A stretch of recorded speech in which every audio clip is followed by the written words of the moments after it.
We are entrusting the day and the endeavor to the Lord. Let's go. Welcome to my channel where I visit many good books but live in the Bible. My name is Sarah Christine, and today I want to talk about none other than Louis Sachar's Holes. For a long time, I did not know that Holes was in fact a book. I knew it as the early 2000s movie on Disney Channel with Shia LaBeouf. Well, I never been to camp before. And I can tell you that watching it as a little kid, it made a strong impression on me. And now having finally read the book, I can tell you that I like this story maybe as much as I like True Grit. And I love True Grit. So if you have not read this book, I think you should read it. And if you have not seen the film, it is now free with ads on YouTube. So you should watch it, because when I tell you, you will dig it. You got to go nick those holes. To give you an idea of the premise, I'll read the back of the book. Stanley Yelnats is under a curse that began with his no-good, dirty, rotten, pig-stealing great-great-grandfather and has since followed generations of Yelnats. Now Stanley has been unjustly sent to a boys' detention center, Camp Green Lake, where the boys build character by spending all day, every day, digging holes exactly 5 feet wide and 5 feet deep. There is no lake at Camp Green Lake, but there are an awful lot of holes. It doesn't take long for Stanley to realize there's more than character improvement going on at Camp Green Lake. The boys are digging holes because the warden is looking for something. But what could be buried under a dried up lake? Stanley tries to dig up the truth in this inventive and darkly humorous tale of crime and punishment and redemption. In my opinion, Holes is Shawshank Redemption, but for kids. And Louis Sachar doesn't talk down to his audience, and he's very ambitious, I feel, in this book in being able to weave together 3 intricate and highly distinct storylines that span different spaces and times, because we have, on one hand, a Latvian pig porter, Stanley's great-great-grandfather that we follow for a bit. And you yell nuts. Along with Kissin' Kate Barlow and her tragic romance with an onion man. And for you, Miss Catherine, I have this special bag of onions. Thank you. And then we have Stanley Yelnats IV himself, who is interned unjustly at Camp Green Lake, somewhere in Texas. And somehow, Louis Sachar managed to weave together all 3 of those stories into one magnum opus. And I said magnum opus, but like, you can read this in 2 hours if you are industrious. Did I already say I recommend it? Because I recommend it. And more than just the pure pleasure of reading something that was so unique, I loved how Holes captured 3 holy truths. 1, the shelter of the Most High will save your life. 2, if you want to live, you got to bear others' burdens. And 3, there are no coincidences. Number 1, the shelter of the Most High will save your life. When Stanley first arrives at Camp Green Lake to serve an 18-month stint for stealing a pair of sneakers, which he did not do, for the record, this is what he sees. Page 1. There is no lake at Camp Green Lake. There once was a very large lake here, the largest lake in Texas. That was over 100 years ago. Now it is just a dry, flat wasteland. There used to be a town of Green Lake as well. The town shriveled and dried up along with the lake and the people who lived there. During the summer, the daytime temperature hovers around 95 degrees in the shade. I could never. If you can find any shade, there's not much shade in a big, dry lake. The only trees are 2 old oaks on the eastern edge of the lake. A hammock is stretched between the 2 trees, and a log cabin stands behind that. The campers are forbidden to lie in the hammock. It belongs to the warden. The warden owns the shade. Yeah, if it wasn't clear, at Camp Green Lake, where there is no lake, there's also no reprieve from the heat. The boys dig their holes from 4 a.m. in the morning on until they're complete to try and avoid the high heat. And then they collapse in their air-conditioned free tents to rest before having to do it all over again the next day. And as Stanley observed on page 1, the warden owns the shade. And the warden, for what it's worth, is basically a psychopath. I liked you better when you smoked. Who is intent on finding the loot that Kissin' Kate Barlow, that infamous Texas outlaw, buried somewhere over a century ago on the land that is owned by Camp Green Lake. In fact, the warden's family has been digging for generations to find this loot. I'm tired of this, Grandpa! That's too damn bad! But interestingly, Our boy Stanley has a connection to Kissin' Kate too, because Stanley's great-grandpa, who was also named Stanley Yelnats, was robbed by none other than Kissin' Kate. Pass it up. Come on. Around this same place where he was left for dead in the high heat of Texas with no food, no water, no shelter, and when he was finally rescued, the only thing he could say to explain how he had survived was that he had found refuge on God's thumb. And when Stanley has gotten finally situated at Green Lake, he notices an interesting rock formation far off. Page 128.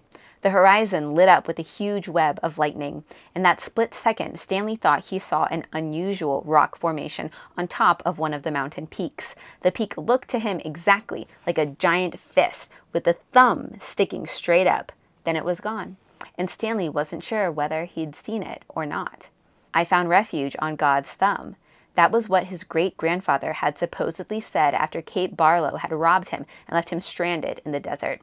No one ever knew what he meant by that. He was delirious when he said it. But how could he live for 3 weeks without food or water? Stanley had asked his father.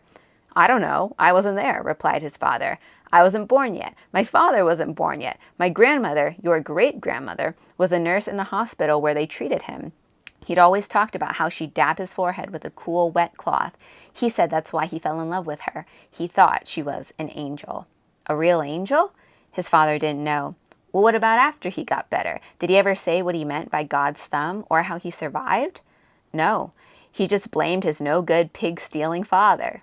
The storm moved off further west along with any hope of rain, but the image of the fist and the thumb remained in Stanley's head, although instead of lightning flashing behind the thumb, in Stanley's mind, the lightning was coming out of the thumb, as if it were the thumb of God. Not too long after that, Stanley flees from Camp Green Lake in pursuit of his friend Zero, who is chased off by the camp's bullying staff. Neither the boys had or have any food, water, or protection against the blazing sun, but for the clothes that they had on. Still, Stanley manages to find Zero in the wasteland, which is a miracle in and of itself, though neither of them are doing very well until they reach God's thumb, where they find water, sustenance, lots of onions, and shade. Is that mountain right there?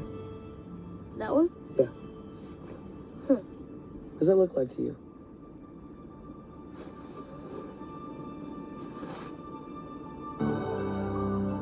You know, my great-grandpa almost died out here. Really? Yeah.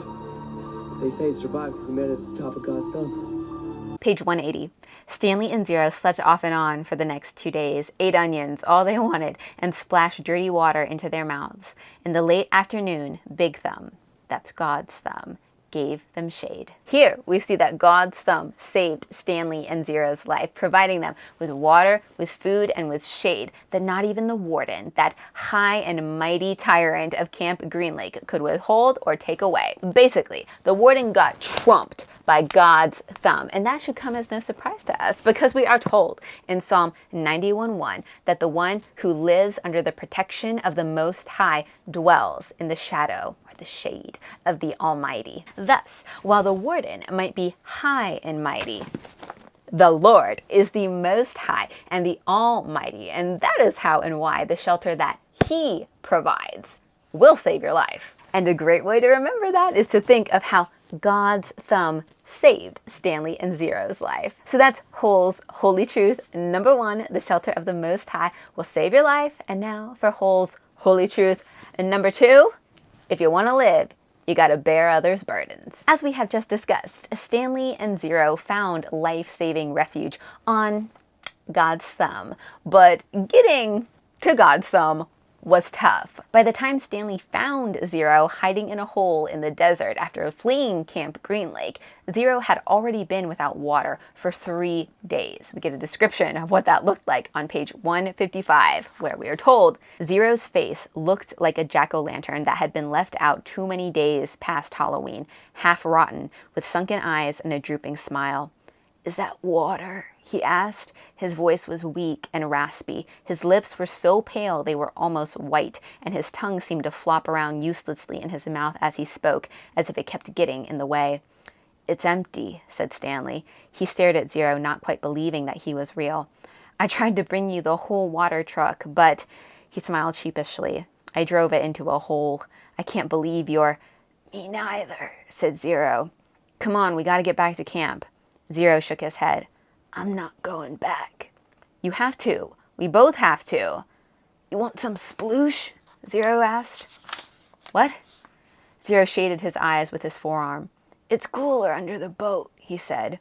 Stanley watched Zero crawl back through his hole. It was a miracle he was still alive, but Stanley knew he would have to get him back to camp soon, even if he had to carry him. Stanley's willingness to carry Zero gets put to the test not too long after that, but it isn't just Stanley carrying Zero. Zero, more than once, has to help lift up Stanley, too, proving that for both these boys to reach refuge, they need to bear with one another in order to get through. We see that on page 164 when the boys reach a ledge on God's thumb that would be impossible for either of them to navigate alone. And this is what we get. Some of the ledges were wide enough to sit on. Others stuck out no more than a few inches, just enough for a quick step. Stanley stopped about 2/3 of the way up on a fairly wide ledge. Zero came up alongside him. You okay? Stanley asked. Zero gave a thumbs up sign. Stanley did the same. He looked above him. He wasn't sure how he'd get to the next ledge. It was 3 or 4 feet above his head, and he didn't see any footholds. He was afraid to look down. Give me a boost, said Zero. Then I'll pull you up with the shovel. You won't be able to pull me up, said Stanley. Yes, I will, said Zero. Stanley cupped his hands together, and Zero stepped on his interwoven fingers. He was able to lift Zero high enough for him to grab the protruding slab of rock. Stanley continued to help him from below as Zero pulled himself onto the ledge. While Zero was getting himself situated up there, Stanley attached the sack to the shovel by poking a hole through the burlap. He held it up to Zero. Zero first grabbed hold of the sack, then the shovel. He set the shovel so that half the blade was supported by the rock slab. The wooden shaft hung down towards Stanley. Okay, he said. Stanley doubted this would work. It was one thing for him to lift Zero, who was half his weight. It was quite another for Zero to try to pull him up. Stanley grabbed hold of the shovel as he climbed up the rock wall, using the sides of the rut to help support him. His hands moved one over the other up the shaft of the shovel. He felt Zero's hand clasp his wrist. He let go of the shaft with one hand and grabbed the top of the ledge. He gathered his strength and for a brief second seemed to defy gravity as he took a quick step up the wall and with Zero's help pulled himself the rest of the way over the ledge. He caught his breath. There was no way he could have done that a few months ago. He noticed a large spot of blood on his wrist. It took him a moment to realize that it was Zero's blood. Zero had deep gashes in both hands. He had held onto the metal blade of the shovel, keeping it in place as Stanley climbed. When I read that, I wrote in the margins, Galatians 6:2, bear one another's burdens and so fulfill the law of Christ. And Romans 15:1, where we are told, we who are strong have an obligation to bear with those who are weak and not to please ourselves. At different times, both Stanley and Zero needed the other's help. In order to survive, they have to bear with one another, bear each other up, literally. And in so doing, they fulfill the law of Christ, which is to love another, to bear with another, even to the point of self-sacrifice. Look at that. Look at this, man. Actually, I have my earrings that are a mnemonic device for this. They're little bears. One is long and the other is short. I'm like, yes, the Galatians 6:2, bear one another's burdens and so fulfill the law of Christ. And Romans 15:1, we are strong, have an obligation to bear with those who are weak and not to please ourselves. Where it's like, if one of those, so I guess this is the Stanley bear, is hanging down, the Zero bear, who is the stronger, can help. All that to say, in life, there are inevitably going to come days when our strength, instead of waxing, it wanes. And on those waning days, we need faithful friends like Stanley and Zero who say, I am willing to bear you on my back. I am willing to undergo cuts and pain in order to get you into the shade. And when those friends' waning days come, we've got to be willing to do the same. So yes, that was Hull's Holy Truth number 2, that if you want to live, you got to bear one another's burdens. And now, last but certainly not least, Hull's Holy Truth number 3, there are no coincidences. Page 23. On the day Stanley was arrested, Derek had taken Stanley's notebook and after a long game of come and get it, finally dropped it in the toilet in the boys' restroom. By the time Stanley had retrieved it, he had missed his bus and had to walk home. It was while he was walking home, carrying his wet notebook with the prospect of having to copy the ruined pages, that the sneakers fell out of the sky. "I was walking home and the sneakers fell from the sky," he had told the judge. "One hit me on the head. It had hurt, too." They hadn't exactly fallen from the sky. He had just walked out from under a freeway overpass when the shoe hit him on the head. Stanley took it as some kind of sign. His father had been trying to figure out a way to recycle old sneakers, and suddenly a pair of sneakers fell on top of him, seemingly out of nowhere, like a gift from God. Naturally, he had no way of knowing that they belonged to Clyde Livingston. In fact, the shoes were anything but sweet. Whoever had worn them had had a bad case of foot odor. Stanley couldn't help but think that there was something special about the shoes, that they would somehow provide the key to his father's invention. It was too much of a coincidence to be a mere accident.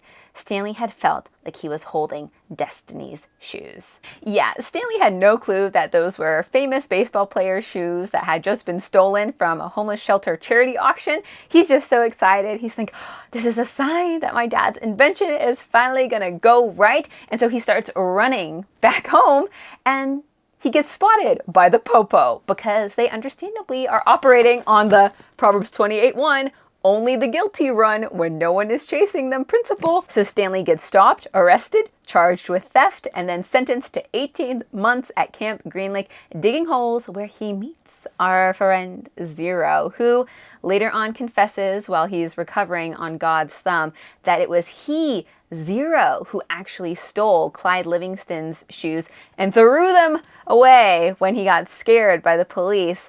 And that is why Stanley ended up at Camp Green Lake. However, Stanley's reaction isn't what you'd expect. After Zero confesses to him that he is the reason that Stanley was wrongfully imprisoned at Camp Green Lake, Stanley lays back and reflects. Page 186.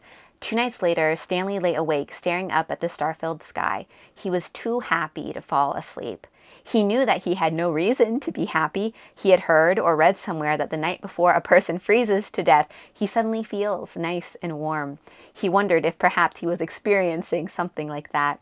It occurred to him that he couldn't remember the last time he felt happiness. It wasn't just being sent to Camp Green Lake that had made his life miserable. Before that, he'd been unhappy at school, where he'd had no friends, and bullies like Derek Dunn picked on him. No one liked him, and the truth was, he didn't especially like himself. He liked himself now.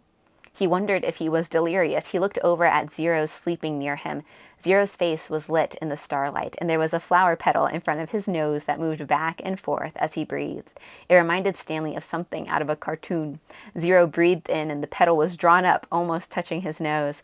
Zero breathed out, and the petal moved toward his chin. It stayed on Zero's face for an amazingly long time before fluttering off to the side. Stanley considered placing it back in front of Zero's nose, but it wouldn't be the same. It seemed like Zero had lived at Camp Green Lake forever, but as Stanley thought about it now, he realized that Zero must have gotten there no more than a month or two before him. Zero was actually arrested a day later, but Stanley's trial kept getting delayed because of baseball. He remembered what Zero had said a few days before. If Zero had just kept those shoes, then neither of them would be here right now. As Stanley stared at the glittering night sky, he thought there was no place he would rather be. He was glad Zero put the shoes on the parked car. He was glad they fell from the overpass and hit him on the head. When the shoes first fell from the sky, he remembered thinking that destiny had struck him. Now he thought so again. It was more than coincidence. It had to be destiny. I don't want to spoil the ending because I want everyone to read this, but suffice to say, Stanley does not know how right he is. Getting hit in the head with those sneakers is going to be the best thing that has ever happened to him. And by the time we get to Hole's End, it becomes apparent that everything that has happened has had a greater reason, not behind it, but ahead of it. Stanley's arrest and false imprisonment? Yes. Stanley's great-grandfather getting robbed by Kissing Kate Barlow? Yes. Stanley teaching Zero to read? Yes. Stanley and Zero's consumption of infinite onions on God's thumb? Yes. Zero's real name being Hector Zeroni? Yes. Stanley's family name being the same backwards and forwards, and him being the fourth of his name? Yes! Heck, even Clyde Livingston's stinky feet play a part in the grand scheme. And honestly, that was one of the most satisfying things about this read. That every little thing that seems so inconsequential, as if it wouldn't matter in the least, oh, it matters in the grand scheme. And I know Stanley was crediting destiny for everything that was happening to him, but I was like, my brother, it is deity. It is not just the thumb of God that was playing a part. It was his whole hand that was working all things together for your good in the end. And that is Romans 8:28, that we know that all things work together for the good of those who love God and who are called according to his purposes. Yeah, there really are no coincidences. And I think holes is such a great encapsulation, not only of that Romans 8:28 truth, but also of what Jesus said in John 13:7, that you don't see now what I am doing, but one day you will understand why those sneakers had to hit you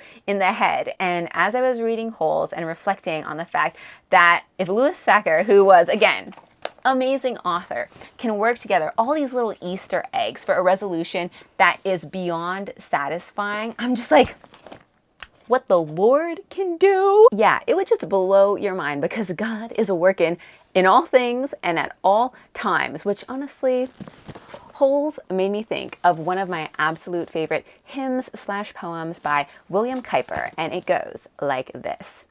God moves in a mysterious way his wonders to perform. He plants his footsteps in the sea and rides upon the storm. Deep in unfathomable minds of never-ending skill, he treasures up his bright designs and works his sovereign will. Ye fearful saints, fresh courage take. The clouds you so much dread are big with mercy and will break in blessing upon thy head. Judge not the Lord by feeble sense, but trust him for his grace.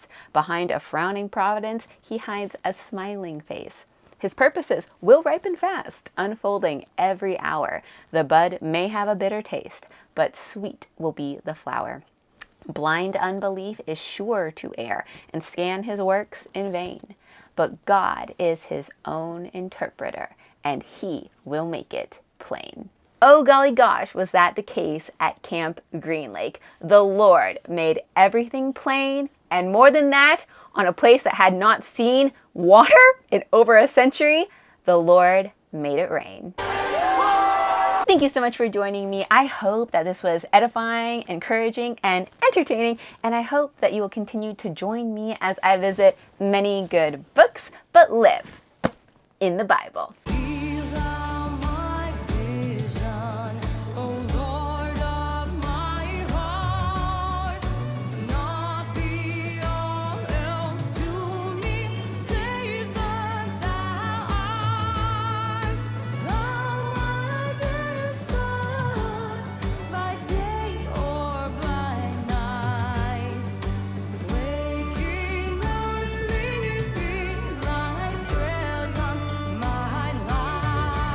Am I saying his name right?